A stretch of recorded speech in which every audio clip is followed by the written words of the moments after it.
Yurpaso მეგობრებო, საღამომშვიდობის, მოგესალმებით ყველას, მოგესალმებით ვებინარის მორიგ შეხვედრაზე.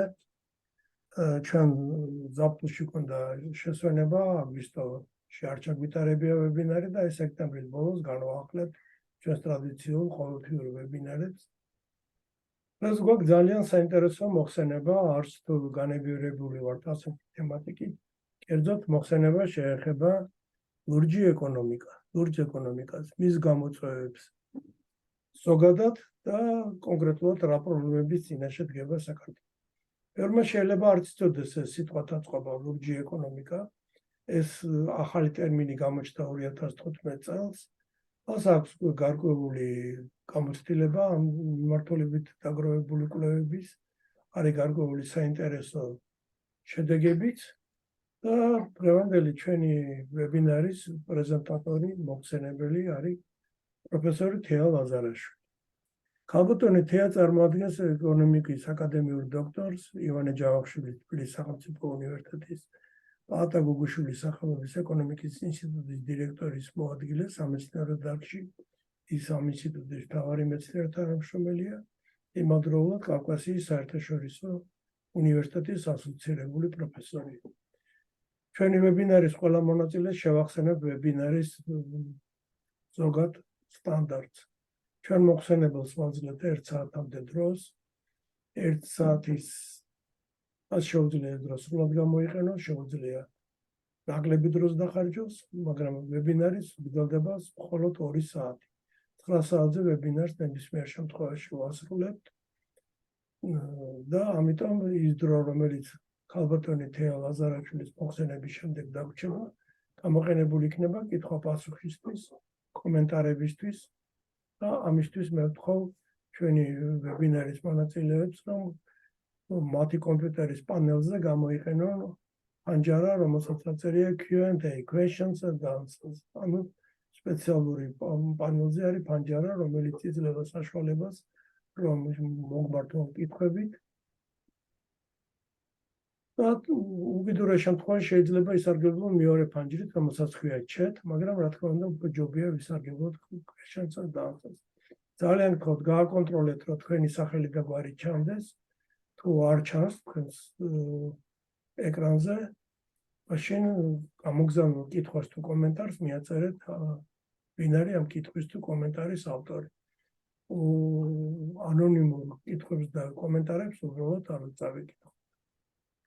ეხლა კი გთხოვთ ქალბატონო თეა, თქვენ განკარგულებაში 1 საათი და წარმოადგინეთ თქვენი პრეზენტაცია. დიდი მადლობა, მოგესალმებით. პირველ რიგში მადლობაც გადაგიხდით, რომ გამონახეთ დრო და დაესწარეთ ამ სემინარს და მომისმენთ. ეხლა კი ნება მიმოძეთ, გავაზიაროთ ჩემი პრეზენტაცია და მოგახსენოთ ჩემი მოხსენება.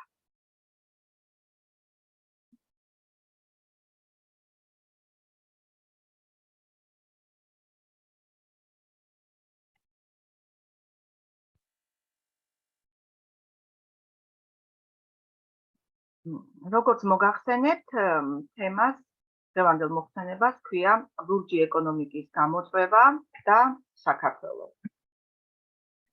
პირველ რიგში მინდა ლიტერატურის მიმოხილვით დავიწყო. მიუხედავად იმისა, რომ ეს პრობლემა შედარებით ახალია გლობალური მასშტაბით, მის მიმართ ინტერესი საკმაოდ მაღალია და შესაბამისად კვლევებიც უკვე არსებობს და შესაბამისად შედეგებიც, რაღაცა კონკრეტული შედეგებიც უკვე დადებულია. განსაკუთრებით კვლევების ინტენსივობით გამოირჩევა ის ქვეყნები, რომლებიც უშუალოდ არიან დაკავშირებული ოკეანეებთან და ზღვებთან. ძალიან კარგი კვლევები აქვს აზიის განვითარების ბანკის ინსტიტუტს, მსოფლიო ბანკს, რომლებიც უშუალოდ ლურჯი ეკონომიკისა და ლურჯი ფინანსების კუთხით არის. სტატიები და კვლევები, რაც ჩემს მიერ იქნა დამუშავებული, ძირითადად ეკუთვნის იმ ეკონომისტებს და მეცნიერებს და მკვლევარებს, რომლებიც მჭიდროდ თანამშრომლობენ ამ ორგანიზაციებთან ლურჯი ეკონომიკის კუთხით. მათგან მინდა გამოვყო პიტერ მორგანი, აზიის განვითარების ბანკის უფროსი კონსულტანტი და მრჩეველი, იაპონიის წარმომადგენელი, მიშელ ვოიერი, ავსტრალიის ოკეანის რესურსების ეროვნული ცენტრის უფროსი მკვლევარი დომინიკ ბენზაკენი, ავსტრალიის ოკეანის რესურსების ეროვნული ცენტრის უფროსი კონსულტანტი. აგრეთვე ძალიან კარგი კვლევები აქვს სანაპირო ზონებისა და საზღვაო ეკოსისტემებზე.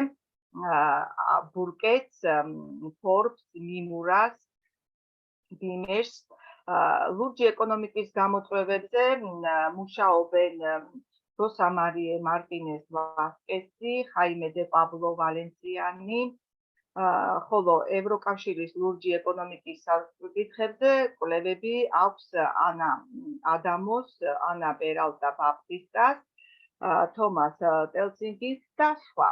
Ну, რა თქმა უნდა, ეს ძირითადები გამოყავი, რა თქმა უნდა, კიდე სხვა ლიტერატურასაც გავეცადე.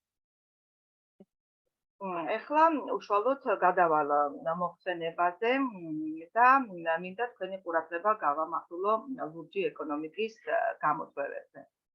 ლურჯი ეკონომიკის კონცეფცია სულ უფრო მეტ გავრცელებას პოვებს საერთაშორისო ორგანიზაციების მუშაობის პროცესში და განვითარების ეროვნული სტრატეგიების ფორმირებისას. კონცეფციის თავისებურებას წარმოადგენს ეკონომიკის დარგების სისტემურ და მდგრად განვითარებაზე აქცენტის გაკეთება, მსოფლიო ოკეანეებისა და ზღვების რესურსების გამოყენება. ლურჯი ეკონომიკის კონცეფციის განვითარება ასახავს ეკონომიკებისა და ზღვების ოკეანეებისა და ზღვების მნიშვნელოვან როლს მსოფლიო ეკონომიკაში. ბუნების მსოფლიო ფონდი ოკეანეების გლობალურ ღირებულებას დაახლოებით 24 ტრილიონი აშშ დოლარად აფასებს.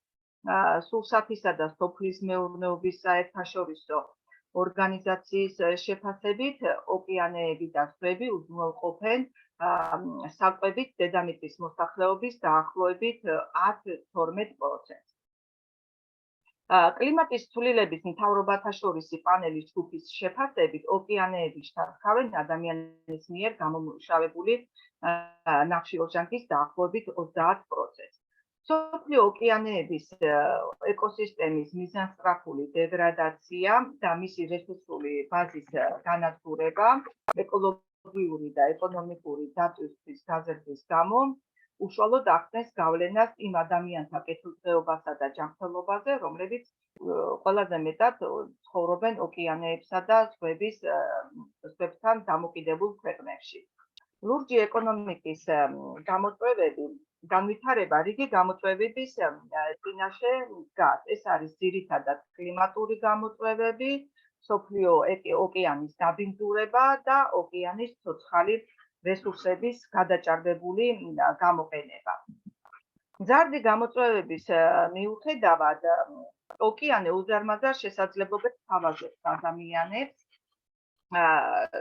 ეს რესურსების ასათვისებლად უზარმაზარი პოტენციალის მატარებელია ოკეანის განახლებადი ენერგია, ძირითადად ეს ეხება ტალღების ენერგიას, მოქცევის ენერგიას, ოფშორული ქარის ენერგიას, ზღვის გაზის ენერგიას, ზღვის ბიოენერგიას და ასე შემდგომ.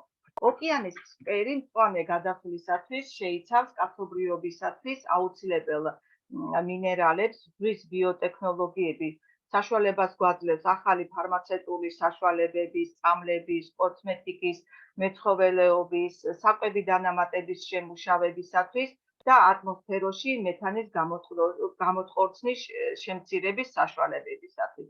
ეს კვლევები უკვე დაწყებულია და აქტიურად მიმდინარეობს.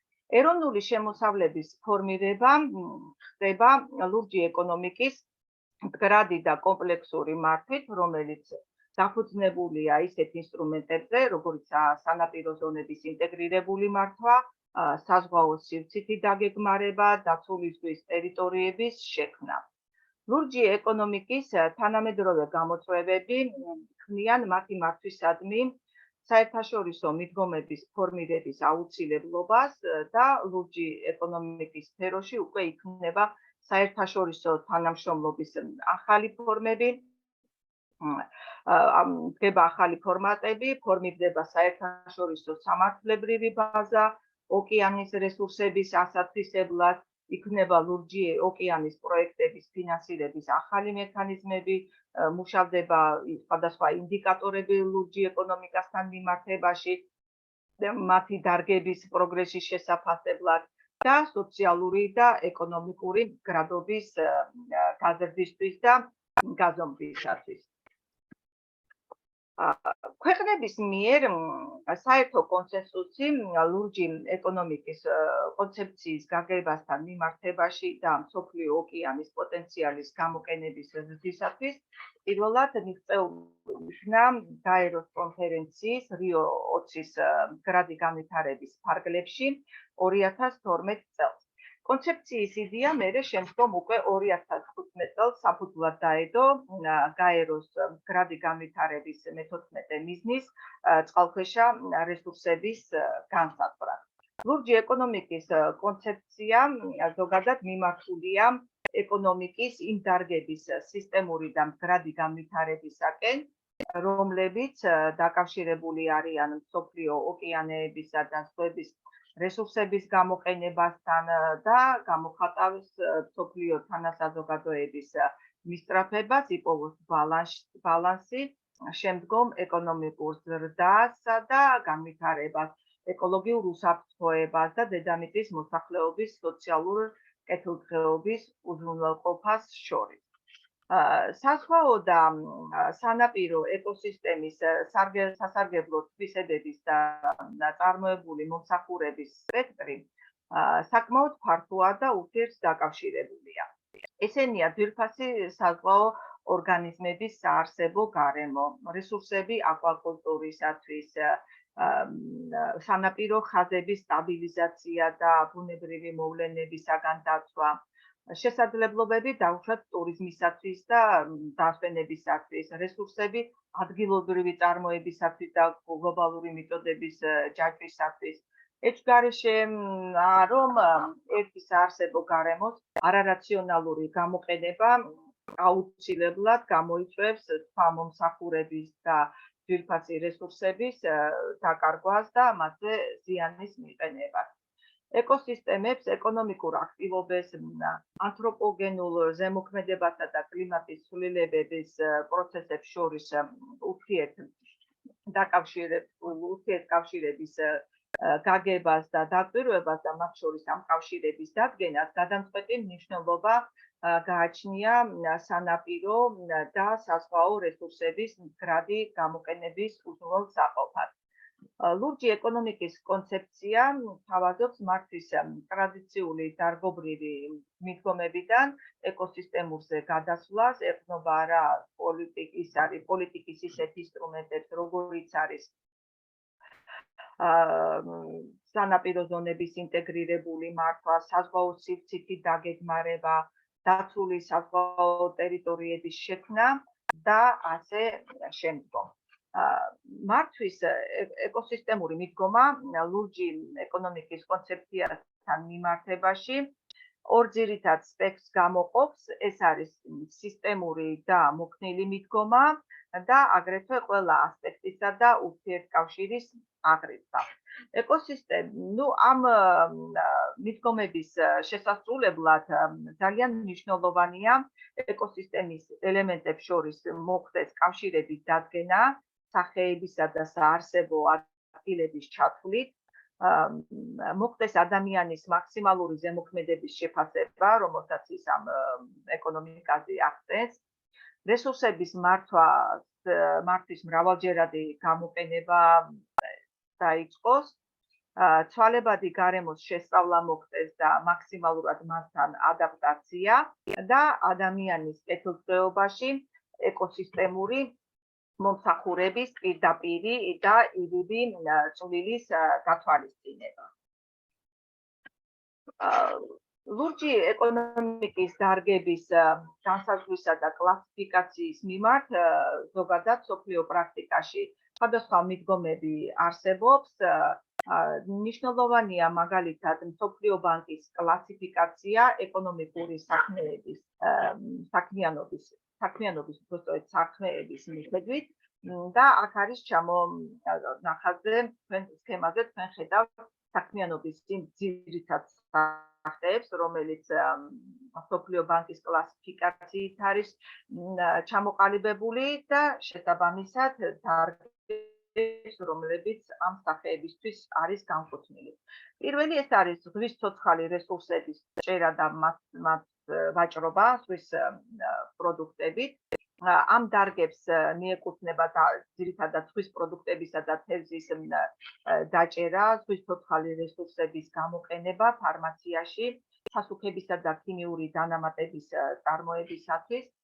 მნიშვნელოვანია არაცოცხალი, არაგანახლებადი ზღვის რესურსების მოპოვება და გამოყენება. დარგები ეს არის მინერალებით, ენერგეტიკული რესურსების მოპოვება, მტკნარი წყლის წარმოება და ასე შემდგომ. მნიშვნელოვანი სახეა განახლებადი არაამოწურვადი რესურსების გამოყენება. აქ ძირითადად ყურადღება ეხება მახვილდება განახლებადი ენერგიის ოფშორულ ზონებზე. საზღვაო კომერციული საქმიანობა და ვაჭრობა ცალკე სახედ არის გამოყოფილი, სადაც გაერთიანებულია საზღვაო ტრანსპორტი და საზღვაო ვაჭრობა, აგრეთვე სანაპირო ტურიზმი და რეკრეაცია და სანაპირო ზონების განვითარება. და ბოლო სახე ეს არის საქმიანობა, რომელიც დაკავშირებულია და მნიშვნელოვანი წვლილი აქვს გარემოს ბუნების დაცვაში. აქ ძირითადად ყურადღება ექცევა ნახშირბადის ზეკვეს, სანაპიროების დაცვას, ხმელეთზე განლაგებული სამრეწველო საწარმოების, ნარჩენების მართვას და ასე შემდგომ. ლურჯი ეკონომიკის სექტორებს, როგორც წესი, მიაკუთვნებენ დარგებს, რომლებიც დაკავშირებულები არიან ოკეანეებთან, ზღვებთან და სანაპიროებთან, მიუხედავად იმისა, თუ სად ფუნქციონირებენ ისინი, უშუალოდ საზღვაო გარემოში, რომელიცაც მაგალითად მიეკუთვნება ნაოსნობა, აკვაკულტურა, ენერგიის წარმოება თუ ხმელეთზე, რომელსაც მიეკუთვნება დაუშვათ სპორტები, გემთმშენებლობები, წყალმცენარეების წარმოება და ასე შემდგომ. ეხლა შევხედოთ ეკონომიკური თანამშრომლობისა და განვითარების ორგანიზაციის ლურჯი ეკონომიკის კლასიფიკაციას. აქ ძირითადად ამ კლასიფიკაციით 11 საბაზისო დარგია და 6 ფორმირებადი დარგია გამოყოფილი. საბაზისო დარგებს მიეკუთვნებათ ისეთი ტრადიციული დარგები, როგორიც არის მაგალითად თევზჭერა, ზღვის პროდუქტების გამოშვება, ნაოსნობა, საპორტო ინფრასტრუქტურა, გემთმშენებლობა და გემების რემონტი, ოფშორული გაზისა და ნავთობის მოპოვება, საზღვაო მშენებლობა, საზღვაო და სანაპირო ტურიზმი, საზღვაო ბიზნესის მომსახურება, საზღვაო სამეცნიერო კვლევითი და საკონსტრუქტორო სამუშაოები და განათლება და აგრეთვე გაფრთითი სამუშაოები. მაგრამ ჩვენთვის ყველაზე მეტად ეხლა მნიშვნელოვანია გამოვყოთ ფორმირებადი დარგები, სადაც ინოვაციური და მაღალტექნოლოგიური სექტორები, აკვაკულტურა, ღრმატყლებიდან მოპოვება, ბიოტექნოლოგიები და განახლებადი ენერგეტიკა განეკუთვნება. მოდით ყურადღებას გავამახვილებ ამ ფორმირებად დარგებზე. ვარაუდობენ, რომ ლურჯი ეკონომიკის სექტორებში ახალი ტექნოლოგიები კომერციულ სტადიას მიაღწევენ მომდენო სადღაც 10 წლის განმავლობაში და ამ პროცესის ხარდაჭერა მოწონებულია გაეროს ოკეანეების მეცნიერებათა ათწლეულების მიერ და ეს პროგრამა მოიცავს 2021-2030 წლების პერიოდს. ზღვებში და ოკეანეები ზოგადად უზარმაზარ არეალს ქმნიან ახალი ტექნოლოგიების გამოყენებით, ინოვაციებისა და ექსპერიმენტებისათვის. მსოფლიო ბანკის ვარაუდით, მსოფლიოში საკვები პროდუქტების 10%-ის მიღება შესაძლებელია ზღვის წყალმცენარეებისაგან. უკვე დღეისათვის მიმდინარეობს ვირის საწინააღმდეგო სამკურნალო საშუალებების ტესტირებები, რომლებიც ზღვის ორგანიზმებისაგან არის მიღებული, ხოლო ლურჯი ეკონომიკის ყველაზე ინოვაციური მოთამაშეები უკვე მუშაობენ ოკეანეში ენერგიის წარმოების, ტექნოლოგიების, ღირებულების შემცირებაზე. ფორმირებადი დარგები და ყველაზე ასე ვთქვათ აქტიური არის ოფშორული ენერგია, ექსპერტების შეფასებით სანაპირო ქარის მცურავი ელექტროსადგურები ქმნიან სტიმულებს ოფშორული ქარის ენერგიის განვითარებისათვის, რომლის დამატებითი ღირებულება 2030 წლამდე ფასდება სადღაც 230 მილიარდი ამერიკულ დოლარად. ქარის ენერგიის განვითარება, ოფშორული ენერგიის განვითარებაში ლიდერს დიდი ბრიტანეთი წარმოადგენს, რომლის წილად მსოფლიოს სიმძლავრის დაახლოებით 30% მოდის. ძალიან მნიშვნელოვანია აგრეთვე ტალღის ენერგია. პროგნოზი კეთდება, რომ ტალღის ენერგიის ბაზარი გაიზრდება სადღაც 107 მილიონი ამერიკულ დოლარამდე 2025 წლისათვის, 2020 წელთან მიმართებაში. 2020 წელს ეს თანხა დაახლოებით 44 მილიონი ამერიკის შეერთებული შტატების დოლარი იყო. 2021 წელს დაიწყო ამერიკის შეერთებულ შტატებში ორეგონის შტატის შელფის ტალღის ენერგოსადგურის მშენებლობა და პროექტის ღირებულება საშუალოდ 80 მილიონ ამერიკულ დოლარს შეადგენდა, რომელიც 23 წელს უნდა გაეშვას ექსპლუატაციაში და მისი მაქსიმალური სიმძლავრე 20 მეგავატი უნდა იყოს, რაც საკმაოდ მნიშვნელოვანია. ყველაზე ასე ვთქვათ, ახალი და მნიშვნელოვანი დარგია მცურავი მზის ელექტროსადგურები. ექსპერტების შეფასებით, თუკი მსოფლიოში ჰიდროელექტროსადგურების რეზერვუარების დაახლოებით 20%-ის დაფარვა მოხდება მოტიტივე მზის ელექტროსადგურებით, ეს გლობალური ენერგიის წარმოების სადღაც 40%-ს დაფარვას, თქვენ იცით, რომ ელექტროენერგიის წარმოება ძალიან მნიშვნელოვანია დღესდღეობით და ეს ძალიან წინ გადადგმული ნაბიჯი იქნება. ამ კუთხით ყველაზე მოწინავე და გამორჩეული არის სინგაპური. 21 წელს სინგაპურში თენგის წყალსაცავზე დასრულდა მოტიტივე მზის პანელების ფერმის მშენებლობა, რომელიც 122,000 მზის პანელისაგან შედგებოდა და 45 ჰექტარს ფარავს. იგი ითვლება მსოფლიოში ერთ-ერთ ყველაზე დიდ მოტიტივე 60 მეგავატ პიკიანი სიმძლავრის ფოტოვოლტურ სისტემად და ეს ძალიან ასე ვთქვათ მნიშვნელოვანია. აგრეთვე ყურადღება გასამახველებელია წყლის გამამტკნარებელ ქარხნებზე. ტექნოლოგია გამოიყენება სასმელი წყლის დეფიციტის აღმოფხვისათვის. ტექნოლოგიების შედარებით აქტიურ გამოყენებას ხელს უწყობს მათი ღირებულების შემცირება, თუმცა დღევანდელ პირობებში ქარხნების მაინც 67% მდებარეობს მაღალშემოსავლიან ქვეყნებში. აღსანიშნავია მაროკო ამ კუთხით, სადაც ქალაქ აგადირეში შენდება აფრიკაში უმსხვილესი წყლის გამამტკნარებელი ქარხანა, რომლის სიმძლავრე 274,000 მეგაკუბს დღეში უნდა მიაღწიოს.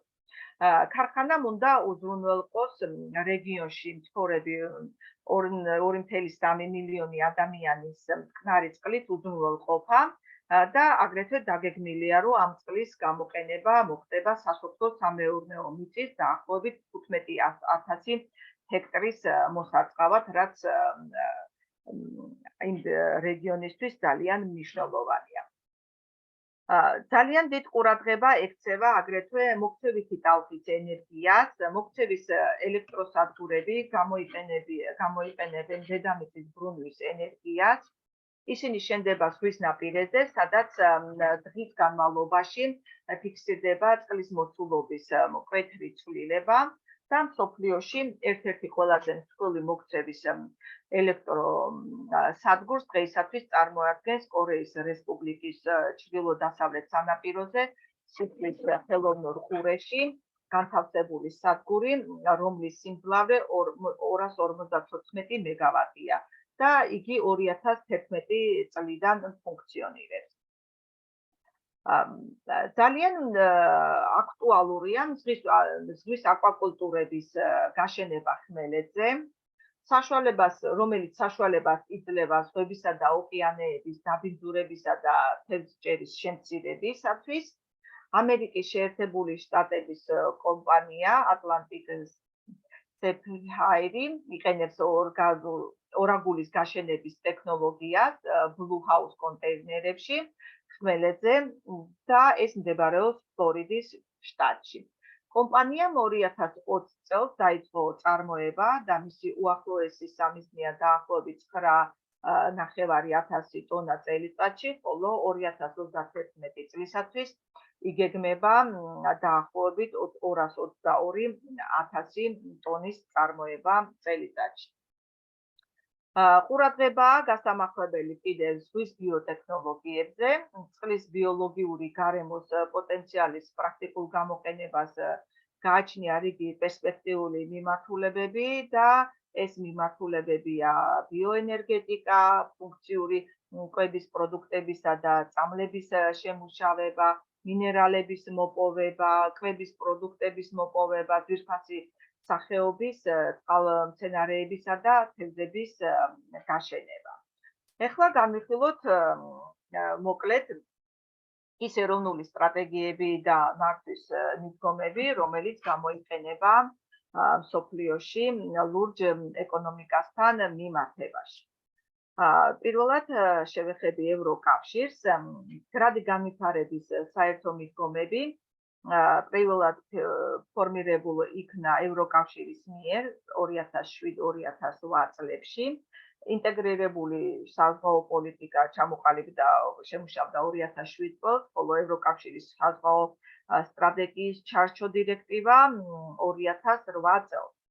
დოკუმენტში ნათქვამია, რომ აუცილებელია ქვეყნების მიერ მიღებულ იქნეს მდგრადი საზღვაო სტრატეგიები, მართვის ინტეგრირებული სისტემები, ჩატარდეს ეკოლოგიური, სოციალური და ეკონომიკური შეფასებები, ცოდნის ბაზის შექმნა მოხდეს, ეკოლოგიური ინდიკატორებისა და მონიტორინგის პირობებში განხორციელდეს მათი შემუშავება. 2012 წელს ევროკავშირმა განსაზღვრა ლურჯი ეკონომიკის 5 ძირითადი მამოძრავებელი ფაქტორი. ეს არის აკვაკულტურა, განახლებადი ენერგია, სასარგებლო წიაღისეულის ღრმა წყლებში მოპოვება, ბიოტექნოლოგიები და საზღვაო და სანაპირო ტურიზმი. 2014 წელს ევროკავშირის ქვეყნებში აქტიურად დაიწყო საზღვაო და სანაპირო ტერიტორიების სივრცითი დაგეგმარების ინსტრუმენტების დანერგვა, შესაბამისი დირექტივების მიღების საფუძველზე.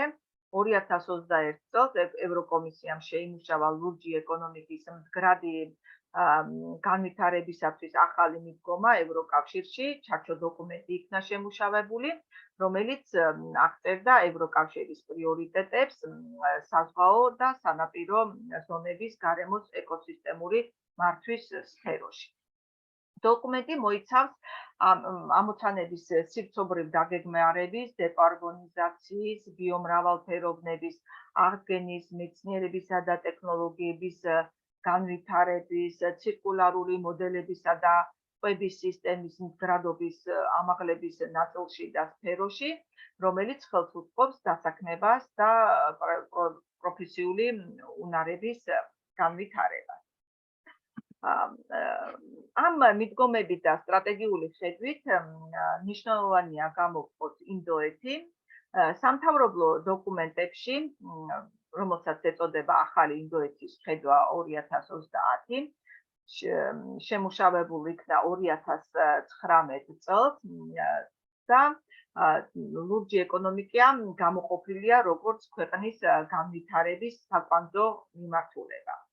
2020 წელს ინდოეთის პრემიერ-მინისტრის ეკონომიკურმა საკონსულტაციო საბჭომ წამოაყენა ქვეყნის ლურჯი ეკონომიკის განვითარების სტრატეგიის პროექტი საზოგადო განხილვისათვის და პროექტში გამოყოფილი იქნა ის ეტაპები, რომლებიც აუცილებელია მთავრობის დონეზე იქნეს მიღებული ქვეყნის ოკეანის რესურსების გამოყენების მიზნით. აქ მნიშვნელოვანია გამოყოთ 7 თემატური სფერო, ეს არის ოკეანის ეკონომიკის აღრიცხვისა და მართვის სისტემა, სანაპირო საზღვაო რაიონების ტერიტორიული დაგეგმარება და ტურიზმი, საზღვაო თევზჭერა, აკვაკულტურა და საზღვაო გადაზიდვები, სასარგებლო წიაღისეულის სანაპირო ზოლზე და ღრმა წყლებში მოპოვება. რაც შეეხება ზღვის ენერგიას და უსაფრთხოებას, ისიც ცალკე სფეროდ არის ჩაშლილი. ლურჯი ეკონომიკის ახალი დარგების განვითარება ამაში გამოყოფილი და ადამიანური კაპიტალის განვითარება და საერთაშორისო თანამშრომლობა. ინდონეზიაც საკმაოდ საინტერესოა ამ კუთხით. 2014 წელს ინდონეზიის პრემიერ-მინისტრმა ჯოკო ვიდოდომ აღმოსავლეთ აზიურ სამიტზე აღნიშნა ინდონეზიაში საზღვაო დოქტრინის რეალიზაციის დაწყების შესახებ. ინდონეზიის საზღვაო დოქტრინის დოკუმენტური გაფორმება მოხდა 2017 წელს ეროვნული საზღვაო პოლიტიკის გამოცვლით და მას საფუძვლად დაედო ადამიანური რესურსების განვითარება, საზღვაო უსაფრთხოება, ზღვის რესურსების მართვის ინსტიტუციალიზაცია, საზღვაო ეკონომიკა, ინფრასტრუქტურა და კეთილდღეობა, გარემო ბუნების დაცვა, საზღვაო კულტურის განვითარება და საზღვაო დიპლომატია. აგრეთვე ამ დოკუმენტის საფუძველზე შემუშავებული იქნა 76 პროგრამა და ექსპერტების შეფასებით არსებული დოკუმენტი წარმოადგენს თოლგისებურ პროგრამას, რომელიც ართავაზობს ახალგადაწყვეტილებებს და დამატებით ბიუჯეტის ცალკე გამოყოფას არ მოითხოვს, თუმცა იძლევა ფინანსირების და სხვა ფორმების მოზიდვის შესაძლებლობებს და მათ შორის სახელმწიფო კერძო პარტნიორობის ფორმაში. ეხლა გადავიდეთ კანადაზე. 97 წელს კანადა მიიღო კანონი ოკეანეების შესახებ და გახდა პირველი ქვეყანა მსოფლიოში, რომელმაც შეიმუშავა ყოველმხრივი და კომპლექსური კანონმდებლობა ეკონომიკის ოკეანეების სექტორების მართვისათვის. ლურჯი ეკონომიკის მართვის სრულყოფის მიზნით კანადის სამინისტრო მეთევზეობისა და ოკეანეების მართვის კუთხით შეიმუშავებს ლურჯი ეკონომიკის განვითარების სტრატეგიას 2040 წლამდე და სტრატეგიის ძირითადი მიზანი არის საზღვაო გარემოს შესწავლა და დაცვა, მდგრადი ეკონომიკური შესაძლებლობების მხარდაჭერა და ლურჯ ეკონომიკაში საერთაშორისო ლიდერობა. სტრატეგიის რეალიზაციის შეფასება მოხდება ეკონომიკური, სოციალური, ეკოლოგიური მიზნების მიღწევის საფუძველზე. სტრატეგია დაეფუძნება ეკოსისტემურ და პრევენციულ მიდგომებს, მდგრადი განვითარების პრინციპებს, ეკონომიკური დივერსიფიკაციის წახალისებას და კომპლექსურ მართვას. მნიშვნელოვანია აგრეთვე კორეის სახალხო რესპუბლიკის დიდი ბოდიში ხალბატონო თეა. გაგეჭრებით მინდა მიმართო ვებინარის მონაწილეებს. ძალიან გთხოვთ მეგობრებო, იაქტიუროთ თქვენი კითხვები და კომენტარები გამოაგზავნოთ ფორმატში, რომელიც თქვენ პანელზე, თქვენ კომპიუტერის პანელზე არის პატარა ფანჯარა, რომელსაც Q&A. გამოაგზავნოთ თქვენი კითხვები, თქვენი კომენტარები და აფიქსირეთ. ვიმძანდებით სახელი და გვარი და აუცილებლად როგორც მოხსენებელი, ასევე მე განვიხილავთ ამ კითხვებს და ამ კომენტარებს. გთხოვთ იაქტიუროთ. დიდი ბოდიში ხალბატონო თეა შეგიძლიათ გავიცხოვოთ. მნიშვნელოვანია კორეის სახალხო რესპუბლიკის გამოცდილებაც ამ კუთხით. 2010 წელს კორეის რესპუბლიკის სახელმწიფო საბჭომ ხარი დაუჭირა ლურჯი ეკონომიკის ზონის შექმნას შანდუნის ნახევარკუნძულზე კორეის სახალხო რესპუბლიკის საზღვაო ეკოსისტემის განვითარებისათვის. 2012 წელს კორეის სახალხო რესპუბლიკის სახელმწიფო საბჭომ 8 სანაპირო რაიონის შექმნის გეგმა დაამტკიცა საზღვაო ეკონომიკის წვლილის გაზრდის მიზნით. 2016 წელს კი მოხდა უკვე მე-13 ხუთწლიანი უბრალოდ მერვე მე-13 ხუთწლიანი გეგმის ფარგლებში ახალი დებულებების შემუშავება, რომელიც კონტროლის გამკაცრებას ეხებოდა. კერძოდ ეს ეხებოდა არაკანონიერ თევზჭერას, სანაპირო ეკოსისტემის დაცვას, ჭაობების უფრო მეტად აქტიურ აღდგენას და საზღვაო ეკოსისტემების აქტიურ მართვას. ძალიან მნიშვნელოვანია ნორვეგიის გამოცდილებაც ამ კუთხით.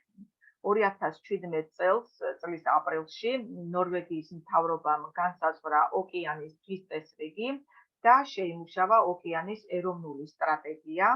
2019 წელს სტრატეგია იქნა განახლებული და მასში გამოიყო 3 ძირითადი პრიორიტეტი. ეს იყო ლურჯი ეკონომიკის გაციფრულების განვითარება და კადრების მომზადება მისი განვითარებისათვის, კლიმატის ცვლილება და მწვანე ნაოსნობა და მთელი სანაპირო ზონის გასწვრივ ღირებულების შექმნა. ნორვეგიის ლურჯი ეკონომიკის სტრატეგიაში აქცენტი კეთდება ოკეანეების კლასტერების განვითარებაზე, ოკეანეების დარგებს შორის ურთიერთქმედების გაფართოების სტიმულირების მიზნით. ყურადღებას იმსახურებს აგრეთვე სეიშელის კუნძულებიც. 2015 წელს სეიშელის მთავრობამ შექმნა ლურჯი ეკონომიკის დეპარტამენტი ფინანსებისა და ვაჭრობის სამინისტროს სტრუქტურაში, რომელსაც შემდგომ დაერქვა ფინანსების, ვაჭრობისა და ლურჯი ეკონომიკის სამინისტრო. დეპარტამენტის მთავარი მიზანი იმ ინიციატივების კოორდინაციაში მდგომარეობს, რომელიც უშუალოდ დაკავშირებულია ოკეანეებისა და ზღვების რესურსებთან, ოკეანის ტერიტორიების მდგრადობის გამოყენების პროექტების რეალიზაციის ხელშესაწყობად და 2018 წელს მთავრობამ დააკითა ლურჯი ეკონომიკის განვითარების საგზაო რუკა, რაც ძალიან მნიშვნელოვანია. ეს რუკა მოიცავს 2018-2020 წლებისათვის, რომლებიც ოკეანის ეკონომიკის მდგრადი განვითარებისადმი კომპლექსურ უკვე მიდგომას წარმოადგენს. მდგრადი განვითარება 2030 დღის წესრიგისა და პარიზის შეთანხმება კლიმატის ცვლილებების შესახებ შესაბამისად. საგზაო რუკაში მთავარი ინიციატივის სახით გამოიყოფა ზღვის სივრცითი დაგეგმარება და ინოვაციური დაფინანსება. მნიშვნელოვანია შევეხოთ რა სტანდარტები და ინიციატივები არსებობს ზოგადად ამ კუთხით. ოკეანის ეკოსისტემის სწრაფი დეგრადაციის პირობებში რესურსების არარეგულირებადი მოპოვება, ზღვის ორგანიზმების საარსებო არეალის განადგურება, კლიმატის ცვლილება, წყლის დაბინძურება და მდგრადი მართვის პრაქტიკაზე გადასვლის საკითხი საკმაოდ მწვავედ დგას დღეს მსოფლიოს დღის წესრიგში და ჩამოთვლილი პრობლემების გარდა ეკოლოგიური ხასიათი გააჩნიათ მათ და აგრეთვე დიდი ფინანსური დანაკარგებით. როგორც კერძო სექტორისათვის, ისე სახელმწიფოებისათვის, რომ აღარაფერი ვთქვათ იმ რისკებზე, რომლებიც ადამიანის კეთილდღეობას, ხარისხიან და უსაფრთხო ცხოვრებას ეხება. გლობალური აქტუალური ტენდენციის ფონზე, როგორიცაა მაგალითად ეკონომიკური ზრდის ახალი წყაროების ძიება, მდგრად განვითარებაზე გადასვლა, გლობალური და ეროვნული მიზნების მიღება ნახშირორჟანგის გამოფრქვევის შემცირებისათვის, ლურჯი ეკონომიკის კონცეფციისადმი ყურადღება მუდმივად იზრდება, ისევე როგორც იმ პროექტებისა და საერთაშორისო ინიციატივების რიცხვი, რომლებიც პრაქტიკულ რეალიზაციასთან არის დაკავშირებული. გაეროს კონფერენციამ ვაჭრობისა და განვითარების შესახებ 2017 წელს გამოუშვა ბიოვაჭრობის პრინციპები და კრიტერიუმები, დამატებითი რეკომენდაციების ნაკრები მთავრობებისა და კომპანიებისათვის ადგილობრივ ბიომრავალფეროვანებაზე დაფუძნებული საქონლისა და მომსახურების, შეგროვების, წარმოებისა და კომერციალიზაციის მდგრადი საქმიანობის ორგანიზაციისათვის და ეს იყო ძალიან მნიშვნელოვანი დოკუმენტი.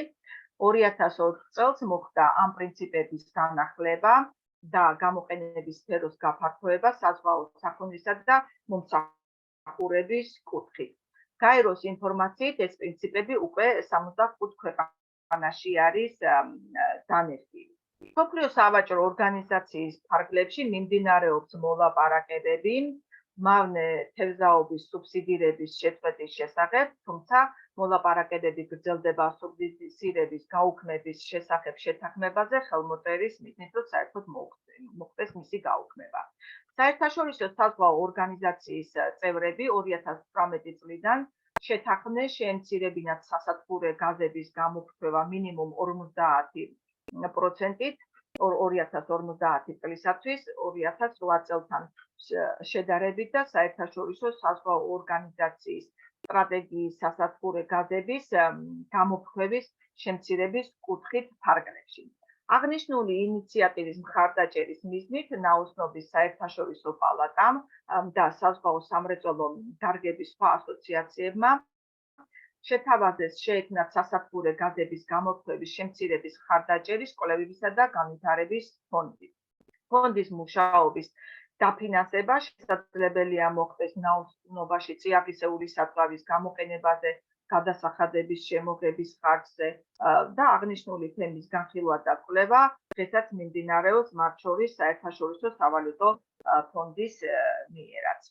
ლურჯი ეკონომიკის მდგრადი განვითარება მოითხოვს მნიშვნელოვან ფულად დაბანდებებს, ამასთან უნდა აღინიშნოს, რომ ლურჯი ეკონომიკის განვითარებაში ინვესტიციებს მათ შორის ლურჯი ეკონომიკის ინოვაციურ დარგებში შეიძლება შესვლის მაღალი დანახარჯები ჰქონდეს და ვერ შეძლოს უზრუნველყოს დაბანდებების სწრაფი უკუღება, თუმცა ასეთ სიტუაციაში წარმოიშვება დაფინანსების ინოვაციური მექანიზმების დანერგვის საჭიროება, მათ შორის გამოყენებულ იქნას შერეული დაფინანსება და ლურჯი ობლიგაციები, რომელიც დღესდღეობით დიდ აქტუალობას იძენს.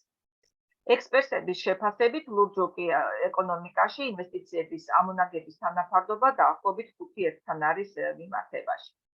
აღსანიშნავია, რომ 2008 წელს მსოფლიო ბანკმა სეიშელის კუნძულებთან ერთობლივად გამოუშვა მსოფლიოში პირველად ლურჯი ობლიგაციები, რომელიც იყო დაახლოებით 15 მილიონი აშშ დოლარის ოდენობის თევზჭერის სფეროში მდგრადი პროექტების მხარდაჭერის მიზნით. 2019 წელს მსოფლიო ბანკმა მორგან სტენლისთან ერთად გამოუშვა 100 მილიონი ამერიკული დოლარის ოდენობის ლურჯი ობლიგაციები ოკეანეების პლასტიკური ნარჩენებით დაბინძურების პრობლემის მხარდაჭერის მიზნით და შვეიცარიულ კომპანიასთან სვისთან ერთობლიობაში 2,6 მილიონი ამერიკული დოლარის თანხაზე მტკნარი წყლისა და ზღვის ცხოველების სასარგებლო გარემოს დაცვისა და აღდგენისათვის. მსოფლიო ბანკის ინიციატივის შემდგომ ძალიან ბევრმა სხვა საფინანსო დაწესებულებებმა და ორგანიზაციებმაც დაიწყეს და გეგმავენ ლურჯი ობლიგაციების გამოშვებას, რაც ძალიან პერსპექტიულია დღესდღეობით. ლურჯი ეკონომიკის დაფინანსებამ შეიძლება დააჩქაროს საპასუხისმგებლო პოლიტიკისა და ბიზნეს პრაქტიკების დანერგვა, თუ კი ის დაფუძნებული იქნება გლობალურ პრინციპებსა და სტანდარტებზე. ასეთი პრინციპების ერთ-ერთი მაგალითად შეიძლება იყოს გაეროს მდგრადი ოკეანეების პრინციპების გლობალური შეთანხმება, რომელსაც მეორენაირად ლურჯი ეკონომიკის მდგრადი დაფინანსების ინიციატივა ეწოდება. საერთაშორისო ინიციატივები ლურჯი ეკონომიკის სფეროში ძალიან მრავლად არის და მათგან გამოვყოფ ძირითადებს და გავამახვილებ ბედის ნებართვით ყურადღებას. პირველი ეს არის ოცეულის ჯგუფი. საზღვაო გარემოს მდგრადი მართვის საკითხები წარმოიშვა გერმანიის წარმომადგენლობის თვის წესრიგში 2017 წელს, შემდგომ იაპონიაში 2019 წელს და საუდის არაბეთში 2020 წელს, იტალიაში კი 2021 წელს. ოცეულის ჯგუფის თვის წესრიგის ჩართვებში უპირატესად განიხილება ზღვის პლასტიკურ დაბინძურებასთან და უკანონო არაშეთანხმებულ და დაურეგულირებად თევზაობასთან ბრძოლის საკითხები და ეს ძალიან მნიშვნელოვანია. რაც შეეხება მაღალი დონის დიალოგს მდგრადი ლურჯი ეკონომიკის შესახებ, აქ 2018 წელს კანადის ინიციატივით შეიქმნა მაღალი დონის მთავრობათა შორისი დიალოგი მდგრადი ლურჯი ეკონომიკის კუთხით, რომლის შემადგენლობაში შევიდა 14 ქვეყანა. 2020 წლის დეკემბერში ამ მონაწილე ქვეყნების ლიდერებმა მიიღეს ვალდებულება, რომ მიაღწიონ საზღვაო სფეროს 100%-იან მდგრად მართვას, სრულწლოვანი აქვს რომ მიაღწიონ, რათა 2030 წლისათვის ყველა ექსკლუზიური ეკონომიკური ზონა იმყოფებოდეს მდგრადი მართვის ქვეშ. ლურჯი ეკონომიკის განვითარების ტრანსფორმაციის გეგმის შესაბამისად 14 წელმა ქვეყანამ მიზნად დაისახა 2025 წლისათვის შეიმუშავონ მათ იურისდიქციაში მყოფი ოკეანეების რესურსების მდგრადი მართვის გეგმა. გაერთიანებული ერების ორგანიზაციის ფარგლებში ფუნქციონირებს მაღალი დონის კონფერენციები ოკეანეების შესახებ, მე-14 მიზნის ოკეანეების ზღვებისა და ზღვის რესურსების შენარჩუნება და რაციონალური გამოყენება მდგრადი განვითარების ინტერესებში მიღწევის ხელშეწყობისათვის, ხდება ნებაყოფლობითი ვალდებულებების რეესტრის წარმოება ზღვებისა და ოკეანეების მდგრადობისათვის, სულ 10648 ვალდებულებაა შემუშავებული. ორგანიზაციის ეგიდით მიმდინარეობს საზღვაო გარემოს მდგომარეობის გლობალური შეფასება სოციალურ-ეკონომიკური ასპექტების ჩათვლით და გაეროს გენერალურმა ასამბლეამ 2021-2030 წლებისათვის დაადგინა ჩაატაროს მეცნიერების საერთაშორისო ათწლეული ოკეანეების შესახებ მდგრადი განვითარების ინტერესებში. ეკონომიკური თანამშრომლობისა და განვითარების ორგანიზაციის ფარგლებში 2019 წლიდან ხორციელდება ჰორიზონტალური ინიციატივა მდგრადი ოკეანე ყველასათვის, რომელიც მიმართულია პოლიტიკური ინსტრუმენტების შემუშავებაზე, საზღვაო გარემოს მდგრადი გამოყენებისათვის, პლასტიკური დაბინძურების პრობლემის გადასაწყვეტად, უკანონო შეუთანხმებელი და დაურეგულირებადი რეწვისათვის და სანაპირო ინფრასტრუქტურის მდგრადობის გაზრდისათვის. ეკონომიკური თანამშრომლობისა და განვითარების ორგანიზაცია აწარმოებს მონაცემთა ბაზას მდგრადი ლურჯი ეკონომიკის სფეროში, შეიმუშავებს ოკეანეების ეკონომიკის ინდიკატორებს და ახდენს ინფორმაციის აგრეგირებას საზღვაო გარემოს მდგრადი მართვის საუკეთესო პრაქტიკების შესახებ. მნიშვნელოვანია აზია-წყნარი ოკეანეების ეკონომიკური თანამშრომლობაც 2014 წელს კორეის სახალხო რესპუბლიკაში შედგა უკაცრავად აზია-წყნარი ოკეანეების თანამშრომლობის სამინისტროს შეხვედრა ოკეანეების საკითხებზე, რომლის ჩარჩოებში იყო შეთანხმებული 47 ქმედება 4 პრიორიტეტულ სფეროში და ეს სფეროები იყო სანაპირო და ზღვის ეკოსისტემების შენარჩუნება და სტიქიური უბედურებების მიმართ მდგრადობა, ოკეანეების როლი სასურსათო უსაფრთხოებისა და ვაჭრობისათვის, საზღვაო მეცნიერება, ტექნოლოგიები და ინოვაციები და ლურჯი ეკონომიკის განვითარება. 2015 წელს ამ პროგრამის ფარგლებში მიღებული იქნა ლურჯი ეკონომიკის მოქმედების გეგმა, რომელიც მოიცავდა 25 ღონისძიებას მიმართულ თევზის მარაგის შემცირების საშიშროებისაკენ, მართვის მდგრადი პრაქტიკის წინწამოწევისაკენ და ლურჯი ეკონომიკის ბაზრებისა და ვაჭრობის განვითარებისათვის. 2019 წელს შემუშავებული იქნა 2 საგზაო რუკა, უკანონო შეუთანხმებელი და დაურეგულირებადი რეწვის საწინააღმდეგო და ზღვის დაბინძურებისა თან ბრძოლისათვის, რომელიც აზია-წყნარი ოკეანეების ეკონომიკური თანამშრომლობისა და მეთევზეობის სამუშაო ჯგუფი ახდენს კურირებას.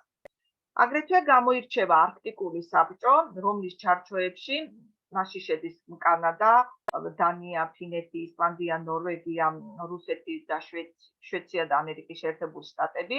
98 წლიდან მოქმედებს მდგრადი განვითარების სამუშაო ჯგუფი, რომელიც ცდილობს, რომ მდგრადი განვითარების წამყვანი ძალა დანერგოს პრაქტიკაში. ისლანდიის ხელმძღვანელობით 2019 წელს მდგრადი განვითარების სამუშაო ჯგუფმა აამოქმედა პროექტი ლურჯი ბიოეკონომიკა არქტიკის რეგიონში, რომელიც მიზნად ისახავდა ზღვის რესურსების გამოყენების რისკებს და შესაძლებლობებს, მათ ანალიზს, აგრეთვე რეკომენდაციების შემუშავებას არქტიკის განახლებადი რესურსების უფრო მეტად ეფექტური გამოყენებისათვის. პროექტის რეალიზაცია ხდება ისლანდიაში, ნორვეგიაში, ჩრდილოეთ კანადაში და ალიასკაზე, ამერიკის შეერთებული შტატების ტერიტორიაზე. პრაქტიკის საბჭოს მუშაობის ერთ-ერთი მიმართულებაა არქტიკაში საზღვაო გადაზიდვების ტრენდის შესწავლა და მონიტორინგი, მათ შორის ჩრდილოეთის ზღვის გზით საქმიანობა მიმდინარეობს არქტიკული ზღვის გარემოს დაცვის სამუშაო ჯგუფის მიმართ და მათი კურირებით. აზიის განვითარების ბანკის 2030 წლის სტრატეგიის ერთ-ერთი პრიორიტეტი ჯანსაღი ოკეანეებია. 2019 წელს აზიის განვითარების ბანკმა დაიწყო სამოქმედო გეგმა ჯანსაღი ოკეანეებისა და მდგრადი ლურჯი ეკონომიკის კუთხით, რომლის რეალიზაცია ფასდება 5 მილიარდი ამერიკული დოლარით. იმოდევნებენ, რომ მოცემული გეგმის ფარგლებში გაიზრდება დაფინანსება და ტექნიკური დახმარება აღნიშნული პროექტებისათვის 2019-2024 წლების პერიოდში. პარტნიორების მხრიდან დაფინანსების გათვალისწინებით ოღონდაც. მოცემული გეგმის ფარგლებში აზიის განვითარების ბანკი იწყებს ოკეანეების ფინანსირების ინიციატივას კერძო სექტორებისათვის ხელშეწყობაში ინვესტირება, რომ მოახდინონ ლურჯი ეკონომიკის დარგების მდგრად პროექტებში. ინიციატივის ფარგლებში აზიის განვითარების ბანკისა და სხვა დონორებისაგან პროექტების ტექნიკური და ფინანსური რისკების შესამცირებლად და ეს არის დაგეგმილია გრანტების გაცემა ტექნიკური დახმარებისა და ფინანსირებისათვის. აზიის განვითარების ბანკი გეგმავს გამოიყენოს ისეთი ინსტრუმენტები, როგორიც არის ლურჯი ობლიგაციები და საკრედიტო რისკის გარანტიები. 2021 წელს აზიის განვითარების ბანკისა და ევროპის საინვესტიციო ბანკის მიერ შეიქმნა სუფთა და მდგრადი ოკეანეების პარტნიორობა აზიურ-წყნარი ოკეანეების რეგიონში აღნიშნული პროექტების მხარდასაჭერად. მსოფლიო ბანკის აღონიზებებით ძალიან მნიშვნელოვანია ამ კუთხით. დაახლოებით ლურჯი ეკონომიკის კუთხით მას 5 მილიარდი ამერიკული დოლარი აქვს გამოყოფილი. პროექტები ეხება მეთევზეობის მსხვილი რეგიონალური პროგრამების განხორციელებას აფრიკასა და წყნარ ოკეანეში და აგრეთვე საზღვაო გარემოს დაბინძურებების წყაროებთან ბრძოლას. სანაპირო რაიონების განვითარების მხარდაჭერას მთელს მსოფლიოში. ლურჯი ეკონომიკის საერთო პროგრამის რეალიზაციის ფარგლებში მსოფლიო ბანკმა 2018 წელს მრავალდონიანი სასტარტო ფონდი ProBlue შექმნა. ეს ფონდი დაფინანსებას ხდებულობს ნორვეგიიდან, შვედეთიდან, ისლანდიიდან, საფრანგეთიდან, გერმანიიდან, კანადიდან, დანიიდან, ამერიკის შეერთებული შტატებიდან. დონორებმა ფონდზე 150 მილიონი $100 გამოყვეს და 2005 წლიდან მსოფლიო ბანკი ახდენს მდგრადი მეთევზეობის გლობალური პროგრამების პროფრის რეალიზაციას. ამ პროგრამების ფარგლებში ხდება საერთაშორისო დახმარებების გაწევა ინიციატივაზე მდგრადი თევზჭერის სფეროში და წყლის რესურსების გამოყენებაზე. ევროპის საინვესტიციო ბანკის ღონისძიებებიც ძალიან მნიშვნელოვანია. მათი ინიციატივა მიმართულია იმ სტრატეგიებისა და მცირე და საშუალო საწარმოებისათვის დაფინანსებისაკენ, რომლებიც აქტიურად განახორციელებენ ლურჯი ეკონომიკის დარგებში ფუნქციონირებას და 2020 წელს Blue Invest Days კონფერენციის ფარგლებში ბრიუსელში შეიქმნა Blue Invest-ის ფონდი 75 მილიონი ევროს ოდენობით. 2019 წელს ევროპის საინვესტიციო ბანკმა აამუშავა მდგრადი ოკეანეების სტრატეგია BlueSource, მდგრადი ოკეანეების პროექტების დაფინანსების გაზრდის ვალდებულებით 5 წლის განმავლობაში. ევროპის საინვესტიციო ბანკი აგრეთვე ახდენს ინვესტიციების რეალიზაციას მწვანე საზღვაო გადაზიდვებში და ევროპის საინვესტიციო ბანკი აგრეთვე მონაწილეობს ევროპაში ქარის ოფშორული ენერგიის პროექტების 40%-ის ფინანსირებაში, რომელიც დაახლოებით 11 მილიარდი ევროს ფარგლებშია და ეს ძალიან მნიშვნელოვანია მათი მხრიდან. რაც შეეხება ევროპის რეკონსტრუქციისა და განვითარების ბანკს, ეს წარმოადგენს რა მდგრადი ლურჯი ეკონომიკის ფორმირების პრინციპების ერთ-ერთ მონაწილეს. ეს ბანკი აგრძელებს თავის მისიას, რომ ხელი შეუწყოს ზღვის ბუნებრივი კაპიტალის მდგრად ლურჯ მომავალს და სამუშაოს მიმართავს წყლის და ზღვის რესურსების დაცვისა და მდგრადი გამოყენებისათვის. დღეისათვის ევროპის რეკონსტრუქციისა და განვითარების ბანკის პირდაპირ ინვესტიციები ლურჯ ეკონომიკის სექტორებში დაახლოებით 7.37 მილიარდ ევროს შეადგენს და ძირითადად ეს ეხება წყალმომარაგებისა და კაპიტალიზაციის სისტემას, მყარი ნარჩენების მართვას, სანაპირო ინვესტიციებს უძრავ ქონებაში და ტურიზმში. რაც შეეხება ტექნოლოგიების გადაცემას, ბანკი მხარს უჭერს ეკოლოგიურად სუფთა ტექნოლოგიების დანერგვას, უფრო მეტად სუფთა სანაპიროებისა და წყლის სისტემებისათვის ხმელთაშუა ზღვის რეგიონში ეკოლოგიური ტექნოლოგიების გადაცემას თავისი პროგრამის ჩარჩოებში. ეს პროგრამა ხორციელდება გაეროს გარემო ბუნების დაცვის პროგრამასთან ერთობლიობაში და ფინანსირდება გლობალურ ეკოლოგიურ ფონდთან ერთობლიობით. ის აერთიანებს ინიციატივებს, რომლებიც მიმართულია ტექნიკური დახმარებისაკენ, პოლიტიკური დიალოგისა და შესაძლებლობების განვითარების და გაფართოების ღონისძიებისაკენ.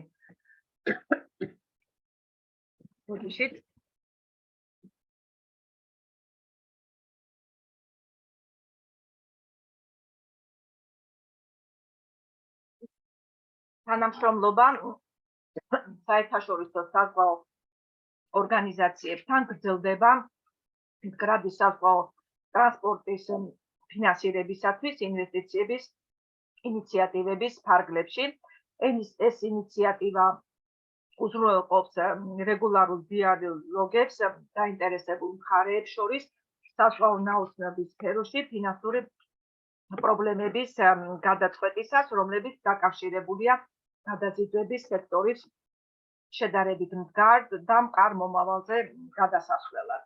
ამას გარდა ევროპის რეკონსტრუქციისა და განვითარების ბანკს გააჩნია დიდი გამოცდილება ჩამდინარე წყლების გასუფთავების ეფექტიანი საშუალებების ინვესტირებაში, რაც ძალიან მნიშვნელოვანია წყლის ხარისხის გაუმჯობესებისათვის და ლურჯი ეკონომიკის დაცვისათვის. ბოლო წლებში ბანკმა გამოყო 70 მილიონი ევრო ინვესტიციებზე ჩამდინარე წყლების გაწმენდის თანამედროვე სისტემებში. ძირითადად ევროკავშირის ფინანსურ ინსტრუმენტებთან პარტნიორობს ბულგარეთი, ხორვატია და რუმინეთი და ეს მათი 7 ქალაქი არის ამ მხრივ გამოყოფილი. ეხლა უშუალოდ შევეხები საქართველოს და ვნახოთ რა მდგომარეობა გვაქვს ლურჯი ეკონომიკის განვითარების ხურთით. ყველასთვის ცნობილია, რომ შავი ზღვა თითქმის ჩაკეტილი ზონალურად წაგრძელებული აუზია, რომელიც უკავშირდება ეგეოსის ზღვას თურქეთის სრუტეებით. შავ ზღვას ესაზღვრება უკრაინის, რუმინეთის, ბულგარეთის, თურქეთის და საქართველოს და რუსეთის სახელმწიფოები. შავ ზღვაში რამდენიმე მსხვილი მდინარე ჩაედინება და დიდი წყალშემკრები ფართობის გამო თითქმის სულ ხმელეთით გარშემორტყმული შავი ზღვა საკმაოდ ცნობიერია ამ ანთროპოლოგენური ზემოქმედების მიმართ. საკვები ნარჩენებით მაღალი დაბინძურების გამო, ასევე პლასმასებით და ზღვის ნარჩენებით დანაგვიანების შედეგად მნიშვნელოვნად იკლებს შავი ზღვის გარემოს ხარისხი. კლიმატური პირობების ცვლილებებით შესაძლებელია ეროზიების გამწვავება, წყალდიდობები და ზღვის გარემოს ხარისხის გაუარესება. შავი ზღვის დეგრადაციის გამომწვევ ყველაზე მნიშვნელოვან პროცესს წარმოადგენს აზოტის და ფოსფორის ნაერთების ევტროფიკაცია, რომელიც ძირითადად სოფლის მეურნეობის ადგილობრივი და ინდუსტრიული წყაროებიდან წარმოიშვა. შლამის ზღვაში მოხვედრითა და ნავთობის დაბინძურების შედეგად იზრდება ადამიანების ჯანმრთელობის გაუარესების საშიშროება. გარემოს დაბინძურების საკითხის განხილვა პოსტკოვიდურ პერიოდში შავი ზღვის მდგრადი განვითარების მთავარი გამოწვევა არის. გარემოს დაბინძურების გამოწვევების საპასუხოდ მსოფლიო ბანკი და მისი პარტნიორები აქტიურად ჩაებრნენ რეგიონული მიდგომების დაგეგმვაში და გლობალური გარემოს დაცვითი ფონდების დაფინანსებით ჩამოაყალიბეს შავი ზღვის გალურჯების რეგიონალური პროექტი. შავი ზღვის გალურჯების პროექტი საერთო საზღვაო დღის წესრიგის და მისი 7 ხელმომწერი ქვეყნის ბულგარეთი, მოლდოვა, რუმინეთი, საქართველო, რუსეთის ფედერაცია, უკრაინა და თურქეთი ხარდასაჭერ ინიციატივას წარმოადგენს. პროექტის მიზანია რიგი მოქმედებების წამოწყება ეროვნულ დონეზეც, რაც მოლდოვაში, საქართველოში, უკრაინასა და თურქეთში უნდა განხორციელდეს. აღნიშნულ პროექტს კოორდინაციას შავი ზღვის ეკონომიკური თანამშრომლობის ორგანიზაციის მუდმივ მოქმედი საერთაშორისო სამდივნო უწევს. პროექტის შესაბამისობაში უნდა მოვიდეს მსოფლიო ბანკის გარემოს დაცვით და სოციალურ პრინციპებთან და გლობალური გარემოს დაცვის ფონდის მოთხოვნებთან. შავი ზღვის რეგიონის ხასიათდება როგორც მრავალმხრივი გაერთიანებების ერთობლიობა, რომლის მოსაზღვრე გაშლილ ფერდობებზე 332 მილიონი ადამიანია დასახლებული და მასში ჩაედინება რამოდენიმე უმსხვილესი მდინარე, დუნაი, დნეპრი, დონი.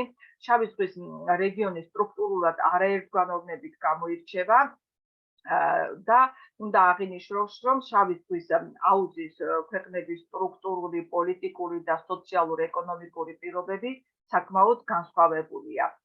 რეგიონული მასშტაბით შავი ზღვის მთლიანი შიდა პროდუქტი დაახლოებით 3,6 ტრილიონი ამერიკული დოლარია, აქ იწარმოება გლობალური მთლიანი შიდა პროდუქტის დაახლოებით 4,3%. შავი ზღვის აუზის ქვეყნების მოსახლეობის ძირითადი საყრდენი თევზჭერა და ტურიზმის ინდუსტრიაა. ხმელთაშუა ზღვის თევზჭერის გენერალური კომისიის მიხედვით შავი ზღვის რეგიონის საზღვაო თევზჭერის წლიური ამონაგერი 350 მილიონი ამერიკის შეერთებული შტატების დოლარია და უზრუნველყოფს დაახლოებით 20,000-ზე მეტ სამუშაო ადგილს. თევზჭერის პროაქტიული და პოსტაქტიური პერიოდების გამოკლებით ამ რეგიონში ტურისტების ვიზიტების ზრდის მაჩვენებელიც ძალიან მაღალია. აქ ცხრილზე მოჩვენებულია საქართველოში წარმოებული თევზების გრაფიკი წლების მიხედვით. უნდა აღინიშნოს, რომ საქართველოში თევზზე მოთხოვნა განსაკუთრებით დიდი არ არის, მიუხედავად იმისა, რომ შავი ზღვის რეგიონის ქვეყანას ვეკუთვნით და ძირითადად თევზის რამოდენიმე სახეობა იწარმოება და მნიშვნელოვანია კიდე რეგიონების მიხედვით, ძირითადად ეს არის თეა, რამდენი წუთი გნებავთ კიდევ? აი, 1-5 წუთში, მაქსიმუმ 10 წუთში მოგჩენთ ბატონო. კარგით. და ეს არის რეგიონების მიხედვით წარმოდგენილი. ბოლო 10 წლეულების მანძილზე შავი ზღვა ერთ-ერთი ყველაზე დაბინძურებული ზღვა გახდა, რის გამოც ძალიან მნიშვნელოვანი პრობლემად გადაიქცა ეს საკითხი და ეს შავი ზღვის დეგრადაციის გამოწვევ პროცესს აზოტისა და ფოსფორის ნაერთებით მასიური გადაჭარბებული გამოყიერება წარმოადგენს, რომლის ძირითადი წყარო სამიწათმოქმედო, ადგილობრივი და ინდუსტრიული წარმოშობის ჩამდინარე წყლებია. ღია ზღვაში ნავთობის დაბინძურების დონე მაღალი არაა, თუმცა საზღვაო სახმელეთო ზონების დაბინძურების რისკი საკმაოდ იზრდება. ბოსფორის გავლით წელიწადში დაახლოებით 50,000 გემი მოძრაობს, რაც 10,000 ნავთობგადამზიდია ამათ შორის და რუსეთსა და საქართველოშიც შავი ზღვის რამდენიმე პორტი კასპიის ზღვის ნავთობისა და გაზსადენის ტერმინალებს ემსახურება და ესეც რა თქმა უნდა დაბინძურების ერთ-ერთი ძირითადი წყაროა. ისეთი ტოქსიკური ნივთიერებები, როგორიც არის პესტიციდები და მძიმე მეტალები, შავი ზღვის დაბინძურების საშიშროების განსხვავებული ფორმაა, თუმცა ისინი არ აბინძურებენ მთელ წყლებს, მაგრამ ცხელი წერტილების მახლობლად შეინიშნება და ყველაზე მწვავე საკითხი გახდა დღესდღეობით მყარი ნარჩენები და პლასმასების დაბინძურება, ვინაიდან შავ ზღვაში ჩამდინარე საყოფაცხოვრებო ნარჩენების 85% სწორედ პლასტიკურ ნარჩენებს წარმოადგენს. აქედან მნიშვნელოვანია მყარი ნარჩენები, რომლებიც ბოლომდე არ იშლება და ფაშილი მცირე ფრაგმენტებიც კი ძალიან დიდ ზიანს აყენებს საზღვაო ეკოსისტემებს. დაბინძურებას რეგიონის ყველა ქვეყანაზე დაბინძურებას რა თქმა უნდა რეგიონის ყველა ქვეყანაზე განსხვავებული გავლენა გააჩნია და დამოკიდებულია იმაზე თუ როგორი არის თითოეული ქვეყნის იმ ეკონომიკური აქტივობის სახეობა და მასშტაბი, რომლითაც დაკავშირებულია ზღვასთან, ტურიზმთან და თევზჭერასთან. რაც შეეხება მდგრადობის გაუარესებას, ის დამოკიდებულია იმაზე, თუ რა ღონისძიებებით უპასუხებენ ქვეყანაში ამ გამოწვევებს. COVID-19 კრიზისის შედეგად სამუშაო ადგილების დაკარგვა, ბიზნესის გაუარესება და საერთაშორისო ვაჭრობის შეფერხება შავი ზღვის მოსაზღვრე ქვეყნებისათვის მკაცრი ეკონომიკური ზიანის მომტანი გახდა. აქედან გამომდინარე აღნიშნული ქვეყნების ეკონომიკური მდგომარეობის აღდგენა და სოფლის მეურნეობის ძირითადი საქმიანობის მიღმა დივერსიფიკაციამ შეიძლება მნიშვნელოვანი როლი შეასრულოს გონივრული მდგრადი და გლობალურად ყოვლის მომცვლელი ზრდის მიღწევაში. აღსანიშნავია, რომ შავი ზღვის წყლებს რეგიონისათვის ძალიან მნიშვნელოვანი ეკონომიკური დატვირთვა გააჩნიათ და 2019 წელს 21 მაისს შავი ზღვის საერთო საზღვაო დღის წესრიგის მხარდასაჭერად ბუქარესტში გაიმართა ბულგარეთის, საქართველოს, მოლდოვას, რუმინეთის, რუსეთის ფედერაციის, თურქეთისა და უკრაინის მინისტრების და ვიცე-მინისტრების შეხვედრა საერთო საზღვაო დღის წესრიგის შავი ზღვისათვის ევროკომისიის მიერ ინიციატირებული პროცესის ფარგლებში. იგი მიზნად ისახავს შავი ზღვის რესურსების სინერგიას, საერთო საზღვაო დღის წესრიგის მხარდასაჭერად, აგრეთვე საფუძველი ჩაეყარა შავი ზღვის სტრატეგიულ კვლევებისა და ინოვაციების დღის წესრიგს, კვლევებისა და ინოვაციების მხარდასაჭერად ისეთ სფეროებში, როგორიცაა ბიომრავალფეროვნება, კულტურული მემკვიდრეობის ძეგლები, ახალი ადგილობრივი ეროვნული და ტრანსსაზღვრო პოლიტიკური ღონისძიებები. ამ დღის ტექსტის მხარს უჭერენ შავი ზღვის ეკონომიკური თანამშრომლობის ორგანიზაცია და შავი ზღვის კომისია და ამ შავი ზღვის ეკონომიკური თანამშრომლობის ორგანიზაციის მიზანია მრავალფეროვანი პოლიტიკური და ეკონომიკური ინიციატივების მეშვეობით ხელი შეუწყოს წევრ ქვეყნებს შორის ჰარმონიულ ურთიერთობებს. თანამშრომლობის ორგანიზაციას საფუძველი ჩაეყარა როგორც რეგიონული საკუთრების ინიციატივას, მას შემდეგ, როდესაც 92 წელს სტამბულში გამართულ შეხვედრაზე სხვადასხვა სახელმწიფოების მმართველების მიერ ხელმოწერილი იქნა სამიტის დეკლარაცია ბოსფორის დადგენილება. შავი ზღვის კომისია ჩამოყალიბდა ბულგარეთის, საქართველოს, რუმინეთის, რუსეთის ფედერაციისა და უკრაინის ერთობლივი ხელშეკრულების საფუძველზე და მოგვიანებით კიდე განხორციელდა შავი ზღვის დაბინძურების დაცვის კონვენციის რატიფიკაცია, რომელიც ბუქარესტის კონვენციის სახელით არის ცნობილი. რა თქმა უნდა, აღნიშნული წარმოადგენს ჩარჩო პროგრამას. დღესდღეობის საქართველოს ჩართულობით ძალიან ბევრი კვლევები, ინიციატივები ხორციელდება. რა თქმა უნდა, ეს ჯერ დასაწყისია და ამ საერთო საზღვაო დღის წესრიგის დასაჭერად მსოფლიო ბანკის საფუძველს უყრის შავი ზღვის გალურჯების პროგრამას, რომლის მიზანიც არის შავ ზღვაში ლურჯი ეკონომიკების ინვესტირების პროცესების დაჩქარება და შავი ზღვის გალურჯების პროგრამაში გათვალისწინებულია როგორც საინვესტიციო, ისე ანალიტიკური კომპონენტები, როგორც საწყის ეტაპზე, ისევე აქცენტი კეთდება შავი ზღვის დაბინძურების შემცირებაზე. უნდა აღინიშნოს, რომ საქართველოს, თურქეთისა და უკრაინის და ბულგარეთის ასოციაციებმა შავი ზღვის აუზში ქარის ოფშორული ენერგიის დარგში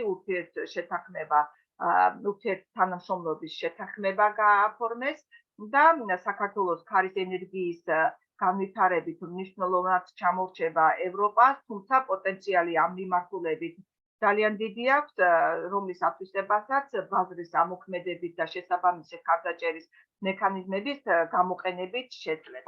ეხლა უშუალოდ ფაქტუმის სახით ჩამოვაყალიბებ, რომ საქართველოს თავისი გეოპოლიტიკური მდგომარეობა, როგორც შავი ზღვისპირა ქვეყანა, განვითარების ძალიან კარგ შესაძლებლობას აძლევს. საქართველოს კარგი საშუალება აქვს ჩაერთოს ევროპის წამყვანი საზღვაო ინსტიტუტებისა და ორგანიზაციების საზღვაო ექსპერტებთან თანამშრომლობაში და ევროკომისიის მხარდაჭერით შავი ზღვის სტრატეგიულ კვლევებსა და ინოვაციებში დადებითი წვლილი შეიტანოს.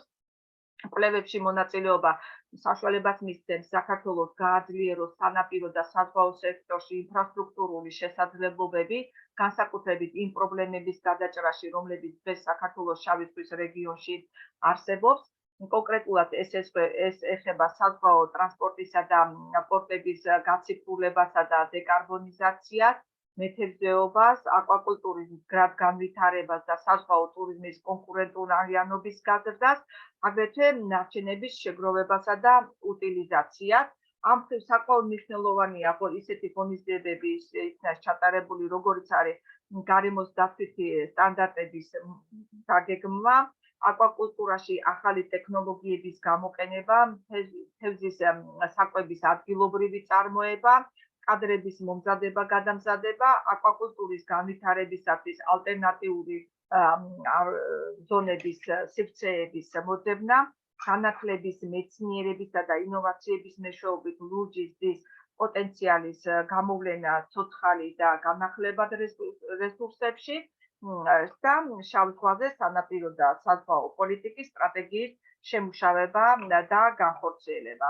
შავ ზღვაში ჩამდინარე მდინარეებს ვის ყოველ საათში 6-დან 50-მდე ნარჩენი ჩააქვთ, რომელთა 85% პლასმასია და ეს ყველაზე ასე ვთქვათ საჭირბოროტო პრობლემაა დღესდღეობით. პლასმასის ბოთლები, პოლიეთილენის პარკები და კონტეინერები, რითიც შავი ზღვა არის დაბინძურებული, ამიტომ ნარჩენების მართვის სწორი პოლიტიკის შემუშავება ერთ-ერთი მნიშვნელოვანთაგანია. დღეისათვის მართალია საქართველოს ნარჩენების მართვის ახალი საკანონმდებლო ბაზა გააჩნია და ნარჩენების მართვის კოდექსი და რეგულაციებიც აქვს და ამან ხელი შეუწყო ქვეყანაში ცოტა მეტად მოწესრიგებულიყო დასუფთავების, ნარჩენების შეგროვებისა და უტილიზაციის საქმიანობა, მაგრამ პრობლემები ჯერ კიდევ მრავალდაა და დაუყოვნებლივ რეაგირებას მოითხოვს. მომავლის პერსპექტივა მიუთითებს იმაზე, რომ მომდევნო წლებში მცირე და საშუალო კერძო სექტორის ინვესტიციების პოტენციალი რუც დაფინანსებაში, რომელიც ფინანსური ინსტიტუტების მიერ შეიძლება იყოს დაფინანსებული 15 მილიარდ ევროს მიაღწევს 5 ქვეყანაში, მათგან მოიაზრება რუმინეთი, ხორვატია, პოლონეთი, სერბეთი და საქართველო. აქ ძირითადად მუნიციპალურ და სამრეწველო შესაძლებლობები გულისხმება, ამიტომ ამ პოტენციალის გამოყენება ლურჯი ინვესტიციების გასაზრდელად მნიშვნელოვანი იქნება საქართველოს რეგიონისათვის. აგრეთვე უნდა აღინიშნოს, რომ მსოფლიოში არსებული ტენდენციებიც ზღვასა და მდინარეებში დაჭერილი თევზის წვლილი მცირდება, აქედან მთლიან მოცულობაში, ხოლო ტბორებსა და აუზებში გაშენებული თევზის წილი იზრდება. საქართველოშიც იგივე მდგომარეობა გვაქვს ამ კუთხით. საქართველოს როგორც წყლის რესურსებით მდიდარ ქვეყანას, აკვაკულტურის ზარდი განვითარებისათვის ძალიან კარგი პერსპექტივები გააჩნია და ეს საწინდარი იქნება ქვეყანაში თევზის თერმალური მეურნეობის გაზრდის ხელშეწყობისათვის. მადლობა ყურადღებისათვის, როგორც მოგახსენეთ, ეს საკითხი, რომელიც მე დღეს განსახილველად გამოვიტანე, ახალია და ამაზე მიუხედავად ამისა ცოტა კვლევები არსებობს, ეს საკითხი ჩემთვისაც ახალია და ძალიან ღირებული იქნება თქვენი მხრიდან რეკომენდაციები, შეკითხვები და თქვენი მოსაზრებები ამ საკითხთან დაკავშირებით. მადლობა ქალბატონთეა, ალბათ ჯობია გამოვიდეთ slide-show-დან. დიახ. სანამ გადავალთ გამოგზავნილ კითხვებსა თუ კომენტარებზე, მე მექნება თქვენთან აზრით შეკითხვა. თუ ხართ საქმის გულში, აი ზოგადად სამეცნიერო კვლევების კოორდინაციას ამ ლურჯი ეკონომიკის ალკოჰოლის მიმართულებების მიხედვით საქართველოში რომელი კვლევით ცენტრი ახორციელებს? საქართველოში სახელმწიფო და ვიცით რა არის აი ესე არ ვიცი ამ საკითხთან მიმართებაში, მაგრამ სამეცნიერო როგორც ასეთი სამეცნიერო კვლევები დიდად არ მიმდინარეობს, ძირითადად ხდება პრაქტიკული შესწავლა, ისინი არის გრანტები არის მოპოვებული და ზღვის საზღვაო რეგიონებში, სადაც ეს ტერიტორია ზღვის ხდება დაბინძურების დონის შესწავლა, სხვადასხვა ამ თევზის დაუშვათ იქ დაავადებების შესწავლა და ასე შემდგომ. კონკრეტული ორგანიზაციებია, ასე რომ სამთავრობო დონეზე, სამეცნიერო დონეზე ხდებოდეს განხილვა, ესეთი მსხვილი პროექტი არ დაწყებულა. რაც შეეხება სახელმწიფო ინსტიტუციებს, ეს ვის კომპეტენციაშია უფრო? გარემოს დაცვის და სოფლის მეურნეობის სამინისტროს თუ ეკონომიკის და მდგრადი განვითარების სამინისტრო? მე მგონი ორივეს ერთად ეხება. გასაგებია. კარგით, გადავიდეთ ახლა გამოგზავნილ კითხვებზე და კომენტარებზე. პირველი მოგმართა ბატონმა გიგი ელიზბარაშვილმა, ის მოგესალმებათ ხალბატონო თეო, მადლობას გიხდით საინტერესო პრეზენტაციის და შემდეგ წავიკითხავ. თუ სწორად გავიგე, მსოფლიო ოკეანეში არსებული რესურსების ღირებულება დაახლოებით შეადგენს $24 ტრილიონ.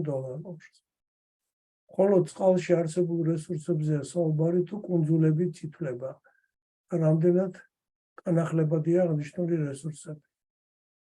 არა, ეს მთლიანი ზღვის რესურსებს მოიცავს, თავისი ყველანაირი მდინარე, ჩამდინარე მდინარეებით, ოკეანეებით და ზღვებით და ძალიან ბევრი რესურსი ჩვენ ვიცით, რომ არ არის განახლებადი. რეალურად ოკეანეებში რიგი თევზის სახეობები და სხვა ცოცხალი ბუნებრივი ორგანიზმები გადაშენების გზაზეა და ამ კუთხით ძალიან საზღვარგარეთ განსაკუთრებით ძალიან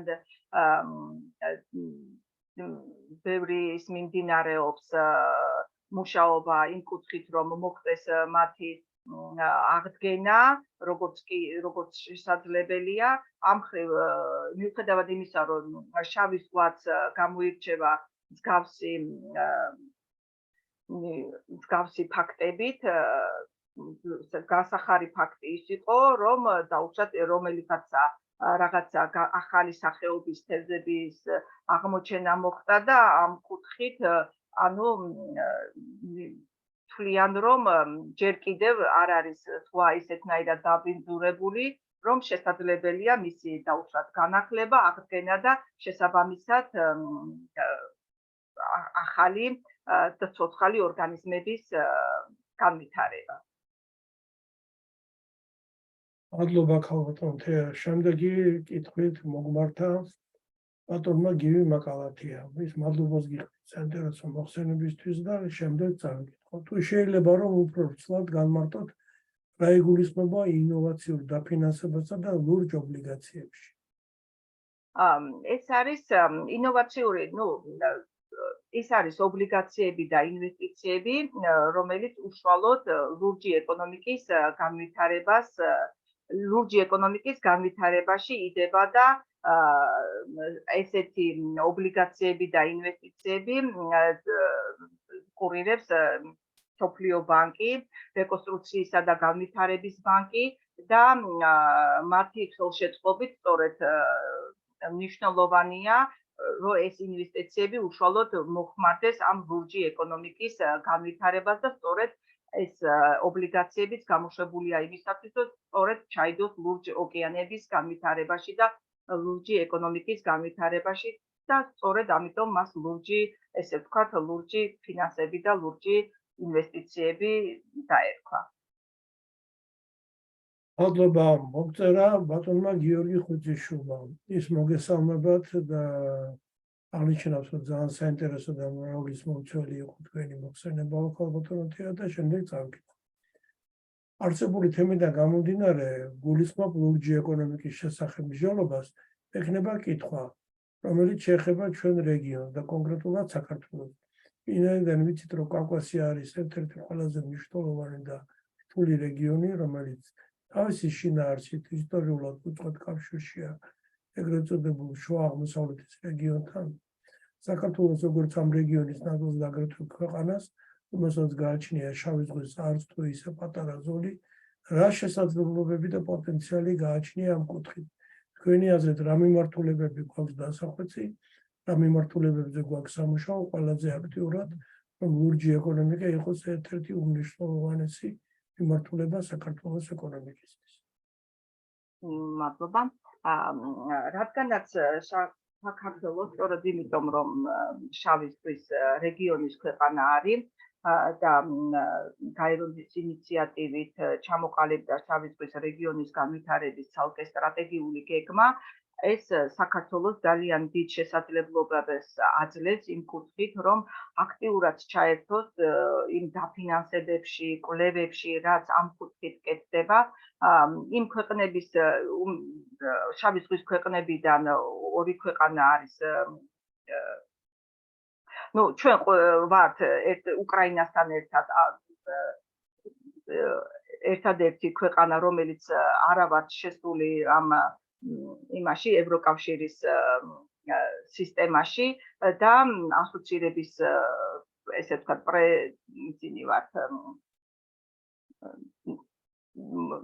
ასოცირების წევრი ხო დიახ არ ვართ ჯერ ყოველ შემთხვევისთვის ამ კუთხით ჩვენ გვეძლება ძალიან კარგი საშუალება იმ ხრივ რომ მაქსიმალურად გამოვიყენოთ ის ფინანსები რომელიც იდება ამ ლურჯი შავი ზღვის ეკონომიკის განვითარებისათვის და ეს გამოვიყენოთ იგივე შავი ზღვის ნარჩენების утилизацიის მხრივ აკვაკულტურის განვითარების მხრივ საკანალიზაციო მილები და ეს წყლების გამწმენდის საშუალებების და დანადგარების შემუშავებისათვის და ასე შემდგომ.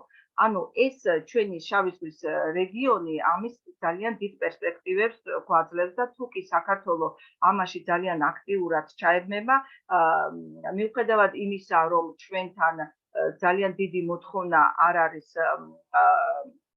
იმაზე თევზზე და ძირითადად ხელოვნურად მოყვანილი თევზის ვერ აკმაყოფილეს ევროპულ სტანდარტებს და ვერ გაგვაქვს ექსპორტად, შესაბამისად ოკეანეში მოპოვებული თევზის ექსპორტისთვის ძალიან კარგი შესაძლებლობები იქნება და რეალურად შეიქმნება ახალი სამუშაო ადგილები, ინფრასტრუქტურა განვითარდება შავი ზღვის რეგიონებში და რა თქმა უნდა ეს ეკონომიკურ ზრდას შეუწყობს ხელს. მადლობა ქალბატონო თეა, კითხვით მოგვართა ქალბატონმა ეთერ ხარაიშვილმა ის მადლობას გიხდით საინტერესო და ინფორმაცია ტევადი მოხსენებისთვის და შემდეგ მოგვართავთ ასეთი კითხვა. საქართველოს ლურჯი ეკონომიკის დარგების განვითარების რა პოტენციალი გააჩნია? თევზჭერა, თუმცა, თევზჭერას ჩვენ ძალიანაც ვერ გავვდით იმ კუთხით, რომ რადგანაც ეს ზიარი გვაქვს შავი ზღვა, კვოტები არის დადგენილი, თუმცა ძალიან მნიშვნელოვანია აკვაკულტურის განვითარება, შეგვიძლია თევზის ხელოვნური გამოყენებისათვის დარგების ხელოვნური გამოყვანისათვის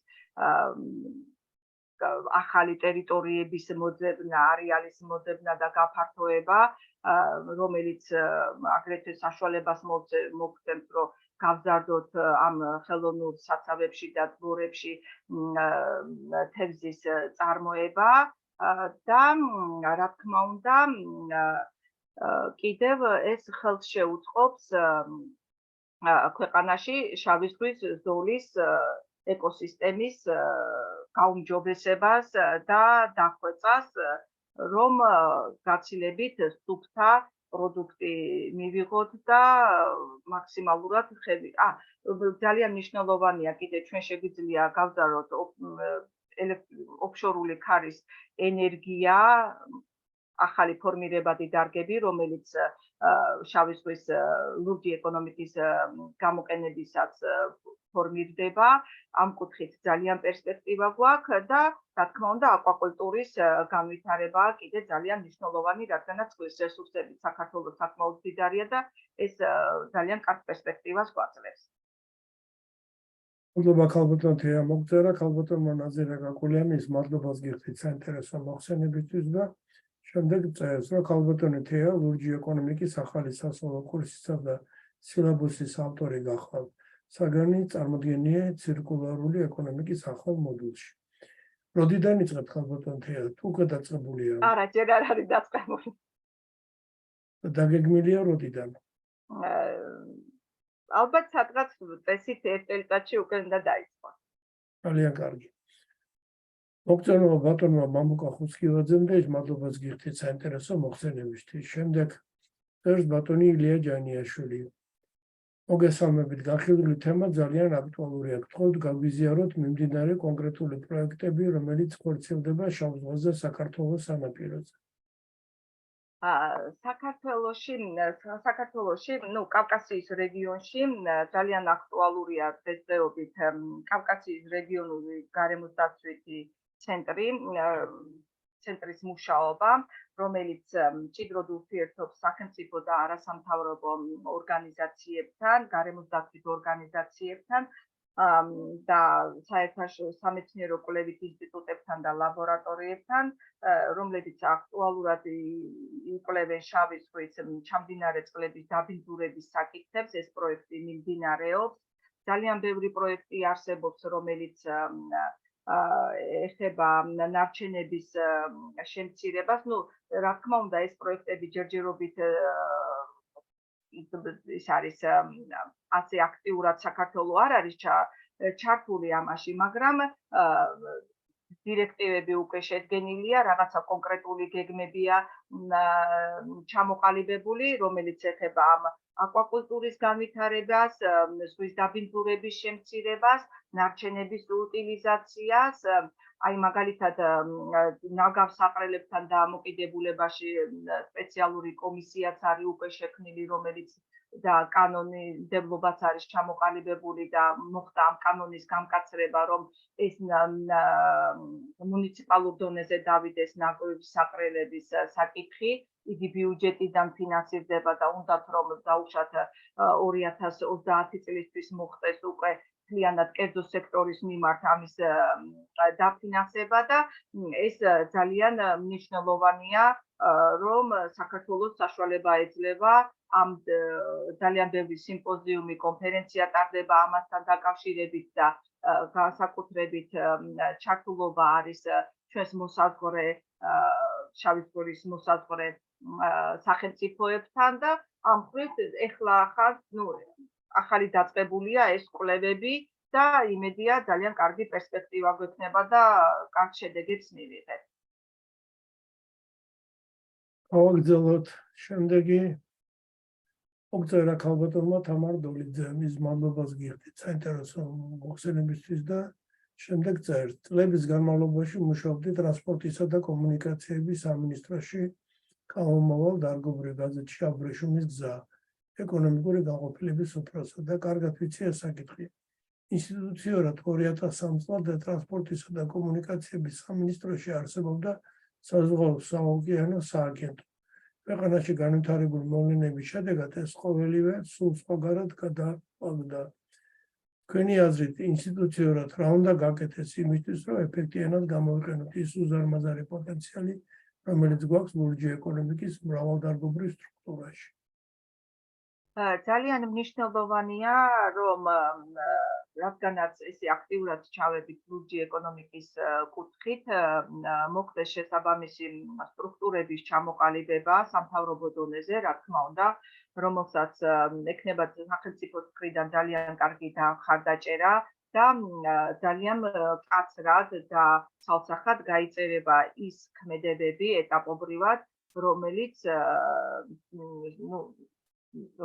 მიგვიყვანს ლურჯი ეკონომიკის განვითარებისაკენ საქართველოში და ამ კუთხით ძალიან მნიშვნელოვანია მთავრობის მხარდაჭერა, სამთავრობო მხარდაჭერა, თუმცა აქტიური თანამშრომლობის გარეშე სამეცნიერო კვლევით ინსტიტუტებთან, ლაბორატორიებთან და ასე შემდგომ თუ ეს არ მოხდა ჭიდრო კავშირ ურთიერთობა და კომპლექსურად არ მოხდა ამ საკითხების შესწავლა, ანალიზი და შესაბამისი ღონისძიებების შემუშავება, რა თქმა უნდა, დადებით ეფექტებს ვერ მივიღებთ. მადლობა მოგწერა ბატონმა გივი ბედიანაშვილმა ის ყველას მოგესალმება და შემდეგ წერს. უდაოდ აქტუალური და საინტერესო თემაა წამოდგენილი დღეს ვებინარზე. მინდა მადლობა გადავუხადო ქალბატონ თეას და უსურვო შემდგომი ახალი წარმატებები ლურჯი ეკონომიკის პრობლემატიკის კვლევაში. ასევე მოგწერა ქალბატონმა მედია შაფათოვამ ისიც მადლობას გიხდით მოხსენებისთვის. მოგწერა ქალბატონმა ლიატოწაძე და ისიც მადლობას გიხდით მოხსენებისთვის და კიდევ ერთხელ მოგწერა ქალბატონმა თამარ დოლიძემ. არტუმში არსებობს საზღვაო სააგენტო, არსებობს საზღვაო აკადემია, ასევე ფოთის სპორტის ადმინისტრაცია. თქვენ თუ გაქვთ მათთან საქმიანი კომუნიკაცია და თუ ფლობთ ინფორმაციას ჩემს მიერ აღნიშნული ინსტიტუციების შესახებ. სამწუხაროდ მე მაგთან კომუნიკაცია არ მქონია, თუმცა სამომავლოდ ძალიან მაინტერესებს ეს საკითხი და შესაბამისად ალბათ რაღაცა თანამშრომლობის დონეზეც გავალ. აი ამოვწურე ყველა კითხვები რაც იყო.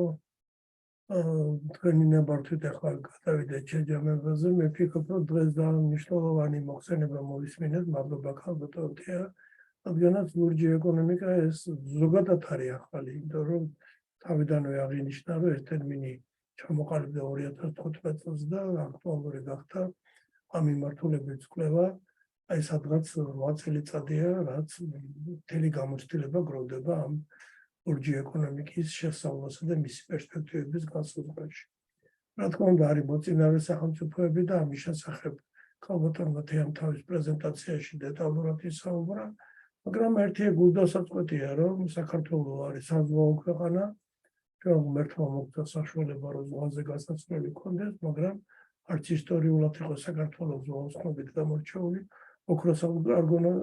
ოქროსაწმისისთვის არგონავტები ჩვენთან მოდიოდნენ. ჩვენი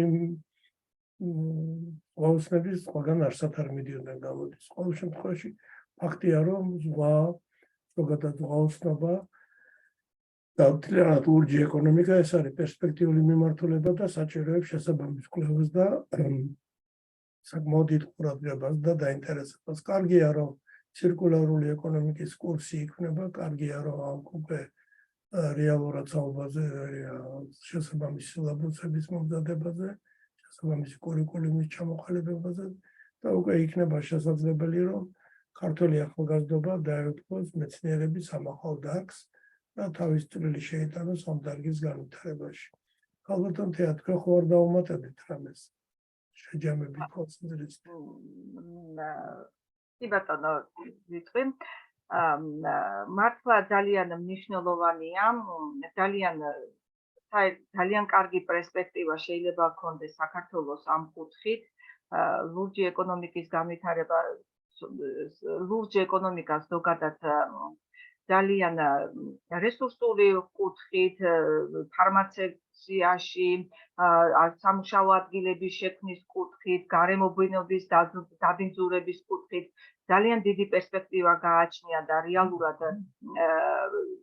ლურჯ ეკონომიკაზე დაყრდნობით ძალიან კარგი შედეგების მიღება შეგვიძლია იმის გამო, რომ ჯერ მარტო იმიტომ, რომ ცხოვრების დონე ავამაღლოთ საქართველოში, გავაუმჯობესოთ საკვების პროდუქტების ხარისხი და ზოგადად თუ ყველა ქვეყანა არ გაერთიანდა, რა თქმა უნდა, ცალსახად თითო ოროლა ქვეყანა ვერაფერს ვერ გახდება, მთელი მსოფლიოს ძალისხმევით, თუ კი მოხდება ლურჯი ოკეანეების მაქსიმალურად დაცვა 1000 ძალიან ბევრი პერსპექტივა არსებობს ელექტროენერგიის გამომუშავების და ალტერნატიული ენერგიების შემუშავების კუთხით ეს ძალიან მნიშვნელოვანი იქნება და თუ საქართველოს გვაქვს ეხლა ამ კუთხით ძალიან კარგი შესაძლებლობა მიუხედავად იმისა, რომ ძალიან დაბალი მოთხოვნა გვაქვს თევზზე და საერთოდ საზღვაო გარემოზე, ეკონომიკაზე, თუ კი ეს პერსპექტივა საშუალებას მოგცემს და აამაღლებს მოთხოვნას, გაზრდის მოთხოვნას ამ ზღვის აკვაკულტურასა და რესურსებზე, ეს შეიძლება გახდეს ერთ-ერთი ეკონომიკური ზრდის საწინდარი ქვეყნისათვის და რა თქმა უნდა ეკონომიკურად ქვეყანა შეიძლება გადავიდეს მდგრადი განვითარების რელსზე და ეს ძალიან მნიშვნელოვანია. მე ვფიქრობ ძალიან კარგია რომ სოფლიომ ეს საკითხი წამოწია და ერთადერთი სულ ყოველთვის ვიძახდით რომ გეოპოლიტიკური მდგომარეობა ხელს გვიშლის ქვეყანას, მაგრამ ამ კუთხით ეს გეოპოლიტიკური მდგომარეობა ნამდვილად ჩვენთვის უპირატესობაა ეხლა და არა დაუშვათ უარყოფითი ამ კონკრეტულ შემთხვევაში. დიდი მადლობა მინდა გადაუხადოთ ყველა ვებინარის მონაწილეს, რომ დამითმეს დრო და ასეთი საინტერესო და შეკითხვები მომცეს და თავისი მოსაზრებები გამოთქვეს. მე ამ საკითხით სამკითხს მუშაობას ნამდვილად გავაგრძელებ კიდევ და იმედია რომ რაღაც კარგ შედეგებს დავდებ სამომავლოდ. მადლობა ხალბატონ თეა, მადლობა ვებინარის მონაწილეებს. მეგობრებო, მეგობრებო, ჩვენი ვებინარი უახლოვდება დასასრულს. ჩვენი შემდეგი მოხსენებელი გვეყოლება ტრადიციულად ერთ თვეში, ოქტომბრის მეორე ნახევარში. დამატებით ინფორმაციას აუცილებლად გაგიზიარებთ. მადლობა ხალბატონ თეა კიდევ ერთხელ, მადლობა ყველას, მადლობა ხალბატონ ელენე იმნაძეს, რომელმაც მომდელის ფონდის უზრუნველყო ჩვენი ვებინარის ტექნიკური მხარე. დიდი მადლობა ყველას შემდეგ შეხვედრამდე. მშვიდობებით.